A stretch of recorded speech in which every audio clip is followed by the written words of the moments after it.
Unya akong ipaklaro sa tanan no nga open ang pangutana, open pod ang tubag. Pwede ato maigsoon nga mga safety sa palibot nga niya karon libre sad sa nga mohatag sa tubag.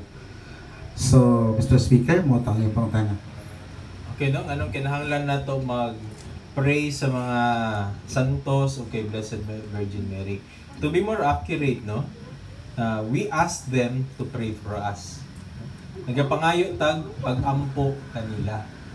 Muna ginatawag na to nga intercessory prayer. Pareho ra na siya nga panganitan ikaw o ako, mag-ingon ko sa akong kaila, brad, magpaampo ko ni mo be kay doon ako exam. Ang pareho po na siya sa mga practice sa mga protestante nga muduol sa ilang pastor, mga yung pag-ampo, no? Muna gitawag nga intercessory prayer. Diya sa 1 Timothy chapter 2 verse 1, sa magingon diha no ni St. Paul. First of all, I urge you that petitions, prayers, intercessions, and thanksgiving be made for everyone. No, buta sabot si St. Paul mismo nagtudlo nga kinahanglan nga mag-inampuay tang tanan. Kana mga santos dili magud na siya giingon nga na patay na, no? Siguro literally lawas nila, patay na, gilubong na sila, pero spiritually buhi na sila dito sa langit. Nag-uban na sila dito kang Jesus Christ, no?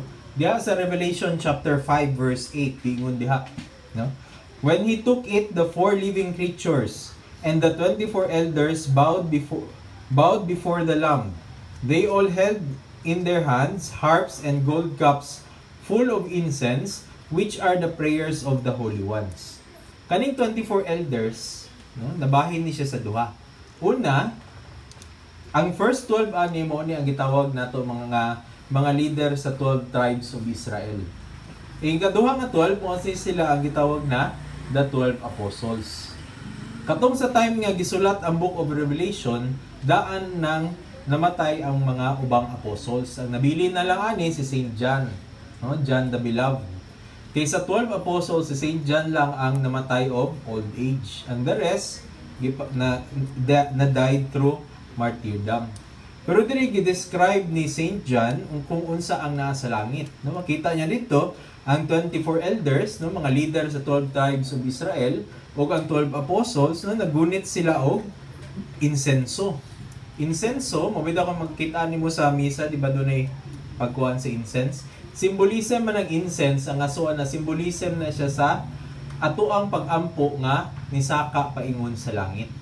Mo na gigamit nga symbolism ni St. John diri sa Revelation chapter 5 verse 8 nga ang 12 apostles di ay ug ang mga leader sa 12 tribes of Israel daan og dugay na silang namatay, pero didto sa langit ginahalad nila sa Dios ang pag-ampo sa mga katawhan.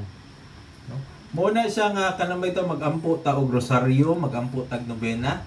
Ang atong pag-ampo niya na mo na ginahalad sa mga santos ngadto sa langit diha sa Dios. No, but pasabot sila yung itunol sa imong pag-ampo ngadto sa Dios.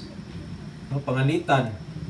Di ba kung mangadto kag usahay kung naa kay ihatag sa usa ka tawo nga dili nimo kayo ilado pero dako kay ni siya nga pangalitan, dako kay siya posisyon, di ba? Murag maulaw ka mutunol sa ihag unsa iregalo nimo, mangita kag kinsa may nakailaan ni basig pwede ikaw na lihatag ani sa iya.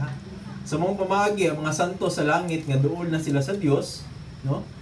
Sila'y mo oy nitunol sa tuwa mga pag-ampo, no, mo na mga pinaagi sa mga nobena sa Holy Rosary didto sa kay God or kay Jesus Christ. But pasabot nag-intercede ang mga santos sa atua. Diha sa Hebrews chapter 12